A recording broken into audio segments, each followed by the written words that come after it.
Hello everyone. आज हम pattern making के बारे में समझेंगे। हम यहाँ पर ब्लाउज का पैटर्न मेकिंग के बारे में समझेंगे। हमने जो ड्राफ्टिंग किया है वो विदाउट सीम अलाउंस है, यानी कि सिलाई का मार्जिन कहीं पर भी ऐड नहीं है। हम यहाँ पर जो भी कटिंग करेंगे वो सभी का मार्जिन हम कपड़े में अलग से रखेंगे। और पैटर्न मेकिंग की यह खासियत है कि हम किसी भी प्रकार का ब्लाउज आसानी से बना सकते हैं। यहाँ पर बैक पार्ट है और यह फ्रंट पार्ट है और हमने ये ड्राफ्टिंग ड्रॉ किया है। इसमें सबसे इम्पोर्टेंट यह सेंटर फ्रंट डार्ट है। यहाँ पर हमने जो ड्राफ्टिंग किया है वो सब यह मेजरमेंट के अकॉर्डिंग बनाया है। इस तरह यहाँ पर जो जो मेजरमेंट लिखा है उसके अकॉर्डिंग यह ड्राफ्ट बनाना होता है। और इसके साथ में यहाँ पर यह बताया है कि हमने यहाँ पर जो सेंटर फ्रंट डार्ट क्रिएट किया है उसका मेथड क्या है। जैसे कि अपर चेस्ट मेन चेस्ट का डिफरेंस है, उसके अकॉर्डिंग यहाँ पर सेंटर फ्रंट लाइन से ये बाहर की तरफ कितना मार्क होना चाहिए वो रखना होता है। जैसे कि यहाँ पर लिखा है कि आउटसाइड मार्क करना है और उसके साथ में यहाँ पर एक्सप्लेन किया है कि ये हुकाई डार्ट यानी कि सेंटर फ्रंट डार्ट का विड्थ कितना होना चाहिए। तो अब हम यहाँ पर एक बेसिक कटिंग समझ लेते हैं। जैसे कि हमने यह 36 साइज़ का फ्रंट पार्ट का ड्राफ्टिंग बनाया है। अब हम इसमें से डिप नेक कन्वर्ट करेंगे। फिलहाल ये जो ड्राफ्टिंग है यह कॉलर नेक के अकॉर्डिंग बनाया गया है। इसमें से ही हम किसी भी प्रकार का डिप नेक बना सकते हैं, किसी भी प्रकार का वेस्टर्न बना सकते हैं। सब कुछ बहुत ही ईजी है। किसी भी प्रकार का ब्लाउज कटिंग हो, जैसे कि बेसिक कटिंग हो, प्रोफेशनल कटिंग हो, वो सब में से सबसे ज़्यादा इम्पोर्टेंट ये पैटर्न मेकिंग होता है। अगर आप डायरेक्ट कपड़े में कटिंग कर रहे हो और खुद को अपडेटेड रखने के लिए पैटर्न मेकिंग ब्लाउज सीखना ज़रूरी है। चाहे आप किसी भी क्लास में सीखो, ऑनलाइन सीखो, ऑफलाइन सीखो, आपके एरिया में जो भी सिखाता हो, या फिर किसी भी टीचर, मैडम या किसी भी सर के पास से आप सीखो, लेकिन एक बार पैटर्न मेकिंग सीखना ज़रूरी है। अब इसमें से हम पहले डिप नेक कन्वर्ट करेंगे। अब यहाँ पर ध्यान रखें, यहाँ पर हमने ये सेंटर फ्रंट का लाइन ये नेक के अकॉर्डिंग कटिंग किया है। जब हमें डिप नेक बनाना हो तो नेक का डिप जहाँ पर होगा वहाँ से ये लाइन वापस कटिंग होगा, यानी कि ये जो एक्स्ट्रा पार्ट है वो वापस कटिंग होता है। ये सब के बारे में हमने अपने ब्लाउज कोर्स में डिटेल में समझाया हुआ है। इसका कोर्स यूट्यूब मेंबरशिप में और एप्लीकेशन में अवेलेबल है। ज़्यादा डिटेल सीखने के लिए आप उसमें से आसानी से सीख सकते हैं। इसमें से हम प्रिंसेस शेप कटिंग करेंगे और साथ में उसका बेल्ट पार्ट भी कटिंग करेंगे। देखिए, सबसे पहले हम अपर चेस्ट लाइन तक डिप नेक बनाएंगे, तो उसके बारे में यहाँ पर हमने short method dip neck front part number 2 में डिटेल में बताया हुआ है कि हमें शोल्डर को ऊपर की तरफ से कितना माइनस करना है, नेक की तरफ कितना डार्ट लेना है। यहाँ पर जो डार्ट लिया गया है वो अपर चेस्ट की लाइन को फॉलो करके बनाया गया है। वो सब का डिटेल अपने ब्लाउज कोर्स में बता चुके हैं। अब देखिए, यहाँ पर हमने शोल्डर शेपिंग का मार्क किया हुआ है। हमारी बॉडी में यहाँ शोल्डर में स्ट्रेट शेप नहीं होता है। यहाँ पर पॉइंट है, ये शोल्डर पॉइंट है, तो बीच वाला जो एरिया रहता है वहाँ पर गहरा शेप होता है। इसलिए हमें शोल्डर शेप को फॉलो करना बहुत ज़रूरी है। खास करके जब आप निप नेक ब्लाउज बना रहे हो तब ये शोल्डर शेपिंग को फॉलो ज़रूर करें। पहले हम ऊपर की तरफ से 0.25 माइनस करेंगे, ये उसका मार्किंग है।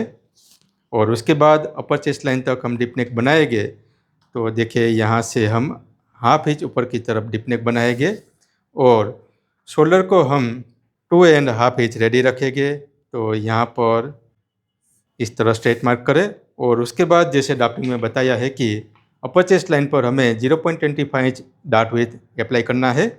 और ये डार्ट को ध्यान रखें कि यहाँ पर एपेक्स पॉइंट है उसके साथ कनेक्ट करना है। अब पहले हम ये डार्ट को कटिंग करके पैक करेंगे। और ध्यान रखें, जब हम यहाँ से कटिंग करते हैं तब हमें यहाँ से सेंटर से भी ये कटिंग कर लेना ज़रूरी है ताकि हम आसानी से इसको अटैच कर सकें। इस तरह पैक होने के बाद हमें नेक का फाइनल शेप ड्रॉ करना होता है। और जैसे हमने बताया था कि हम यहाँ पर नेक का डिप जितना करेंगे उसके अकॉर्डिंग हमें सेंटर पर डार्ट को पैक करके ये स्ट्रेट लाइन ड्रॉ करना होता है। तो अब हम यहाँ पर सेंटर फ्रंट डार्ट को पैक करेंगे और उसके बाद ये नेक का पॉइंट से कमर का पार्ट को जॉइंट करते हुए ये स्ट्रेट लाइन ड्रॉ करके कटिंग करना है।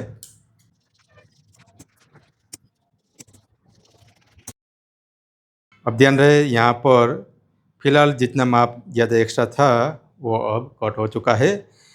ये पैटर्न मेकिंग की सबसे इम्पोर्टेंट खासियत यही है कि आप जिस प्रकार से डीप नेक बनाते जाएंगे या क्लोज नेक बनाते जाएंगे उसके अकॉर्डिंग इसका लूजिंग ऑटोमेटिकली कम ज़्यादा होता रहेगा।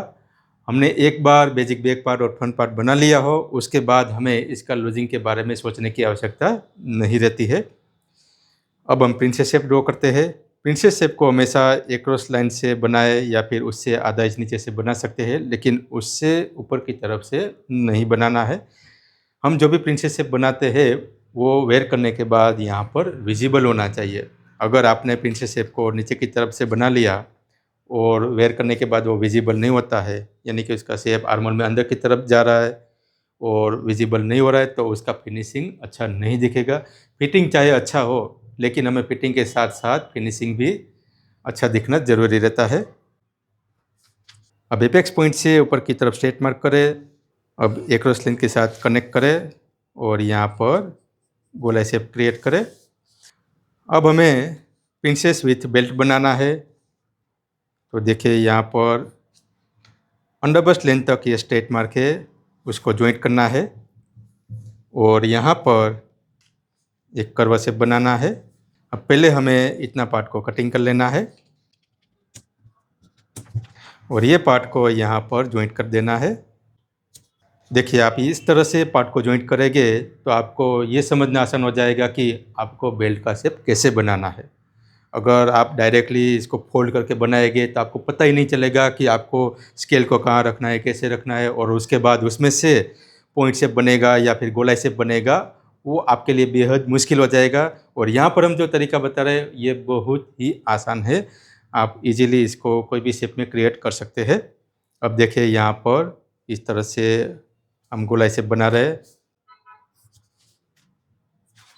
अब हमें ये बेल्ट का शेप को यहाँ ऊपर की तरफ से बनाना हो तो भी पता चलेगा कि इसका गोलाई शेप कैसा आएगा।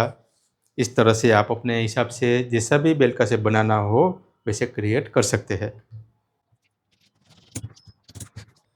हमने जैसा सोचा हो उसी तरह से ये कटिंग होता है। अब ये कर्व शेप कटिंग करके हम प्रिंसेस शेप का फाइनल कटिंग कर लेते हैं। इस तरह से ये बेसिक तरीके से कटिंग हो चुका है, लेकिन इसमें भी सबसे इम्पोर्टेंट एक पॉइंट ये भी समझना है कि जब भी किसी भी प्रकार का बेल्ट वाला ब्लाउज बनाना हो तब ये ऊपर वाला पार्ट को यहाँ पर जॉइंट करें और देखिए अगर यहाँ पर पॉइंट शेप बन रहा हो तो उसको पहले गोलाई शेप में फिनिशिंग करें। देखिए आप जब जॉइंट करेंगे तो इस तरह से यहाँ पर पॉइंट शेप बन रहा है। अगर पॉइंट शेप बनेगा और उसके बाद बेल्ट के साथ सिलाई करेंगे तो वेयर करने के बाद यहाँ से खींचा हुआ आएगा। सही फिनिशिंग के लिए आपको ये समझना ज़रूरी है कि आप इस तरह से जो भी पार्ट कटिंग किया है उसको हमेशा ऐसे जॉइंट करके मैच करें और उसके बाद आप यहाँ पर पेपर टेप लगाएं।